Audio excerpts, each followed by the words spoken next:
Gilmar Mendes rebate Lula, mas o mesmo vive em uma bolha relativista. E o PT tenta extraditar Alan dos Santos e amarga ao receber um não do tio Sam.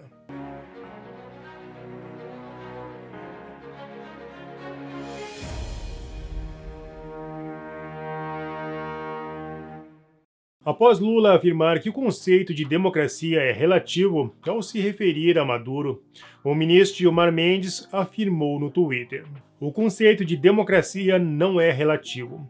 Após a superação dos regimes totalitários do século XX, a democracia não pode, seriamente, ser concebida como uma fórmula vazia, apta a aceitar qualquer conteúdo.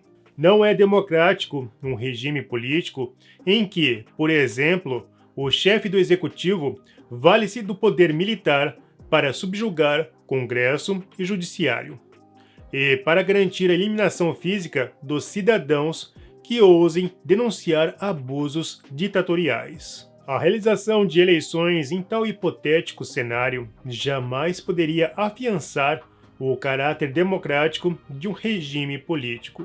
Aos eleitores não cumpre escolher entre governo e oposição, mas apenas referendar a vontade do ditador de plantão."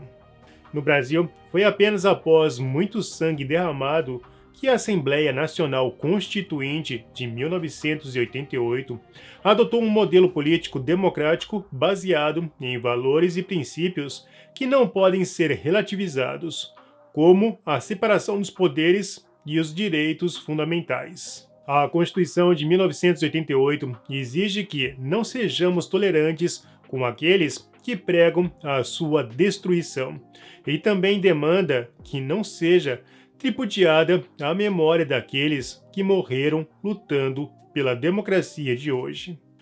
A democracia realmente não é relativa e nem a justiça deveria ser. Mas há alguns fatos que incomodam. Em 2017, o Poder 360 publicou: "Justiça eleitoral não existe para cassar mandatos."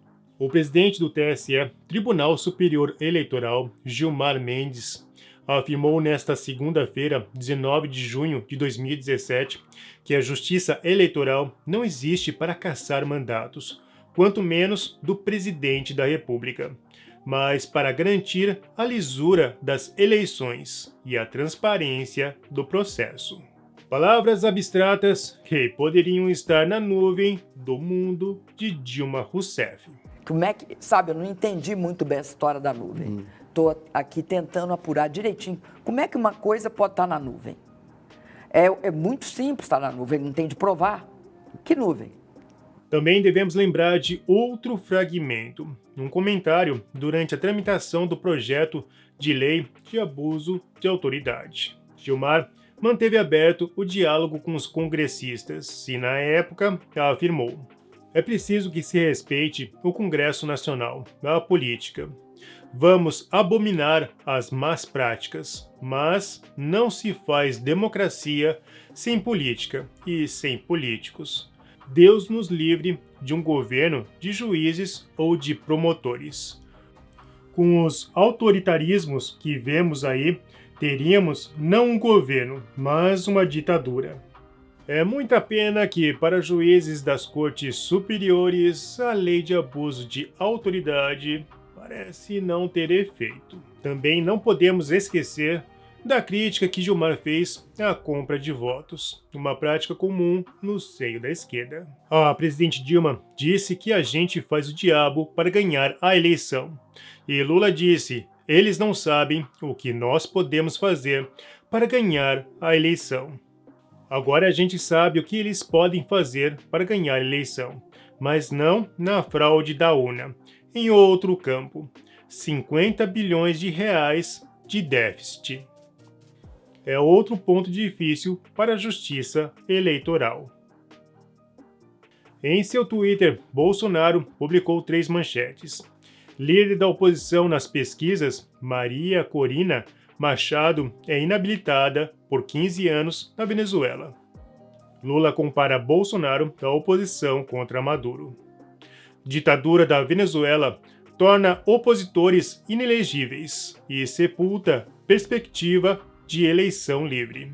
Nessa altura, tem que ser muito alienado para negar o que de fato está acontecendo no Brasil. Principalmente porque não vemos mais os pedidos de explicação de 24 horas diante de tapetes vermelhos a ditadores. O influenciador Leandro Ruschel trouxe a sua análise diante da tentativa do governo de Lula em extraditar Alan dos Santos e, claro, usá-lo como exemplo.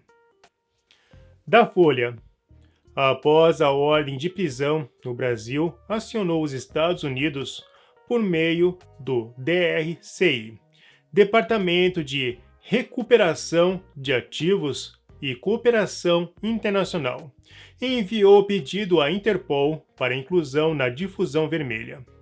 Em geral, a inclusão ocorre de maneira célere, o que não ocorreu desta vez, de forma inédita, como mostrou a Folha. Como revelou o painel, em janeiro, a pasta de Flávio Dino procurou o governo dos Estados Unidos e a Interpol em Lyon, França, com o objetivo de acelerar o processo de extradição.